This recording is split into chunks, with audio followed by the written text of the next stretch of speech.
சுத்தமான முறையில உங்களுக்கு வந்து வீட்லயே ரெடி பண்ணி கொடுக்கற இந்த இட்லி பொடி வந்து எந்த ஒரு கெமிக்கல் பவுடருமே கலக்காம, கலர் பவுடர் கலக்காம, உங்களுக்கு கார மிளகாய் எல்லாம் போடாம உங்களுக்கு வந்து நார்மலா நம்ம வீட்ல எப்படி செய்வோமோ அதே மாதிரியான இட்லி பொடி வேற லெவல் டேஸ்ட்ல ரெடி ஆயிருக்கு. சோ இந்த இட்லி பொடி வேணுங்கிறவங்க குயிக்கா புக் பண்ணிக்கோங்க. இட்லி பொடி நம்ம கிட்ட அவைலபிள்ல இருக்கு.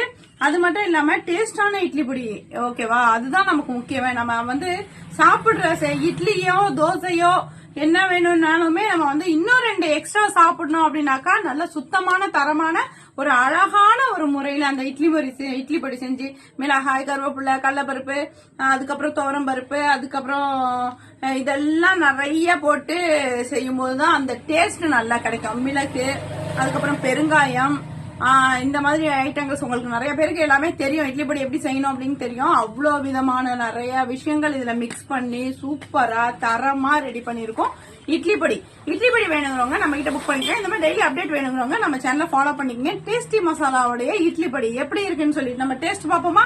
இதை வந்து என் பொண்ணு வந்து டெய்லி இட்லி பொடியை ஓபன் பண்ணி கொடுங்க, இட்லி பொடி ஓபன் பண்ணி கொடுங்க, எனக்கு இந்த இட்லி பொடி வேணும்னு கேட்டுட்டு இருந்துச்சு. நான் சொன்னேன் இட்லி பொடி வந்து இன்னும் நான் விளம்பரமே போடல, சோ வந்து நான் இதை இப்ப கட் பண்ண மாட்டேன் அப்படின்னு சொல்லி சொன்னேன்.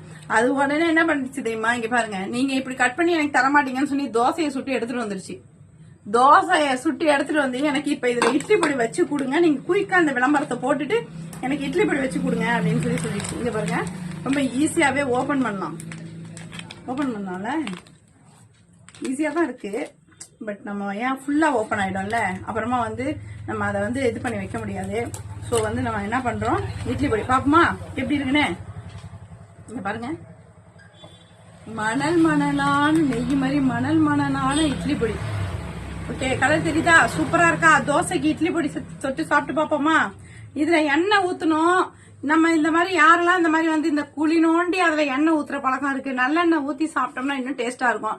கடையா இருக்கிறதுனால நல்லெண்ணெய் இந்த பாப்பா எடுத்துட்டு வராது, நான் போய் கேட்டனாலும்.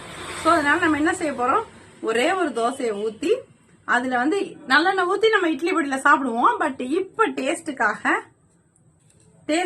நம்ம சாப்பிடுவோம். ஓகேவா? பிஸ்மில்லாஹிர் ரஹ்மானிர் ரஹீம். நல்லெண்ணெய் ஊத்தலனால சூப்பரா இருக்கும். இந்த டேஸ்டி மசாலா வருது வேற லெவலுங்க.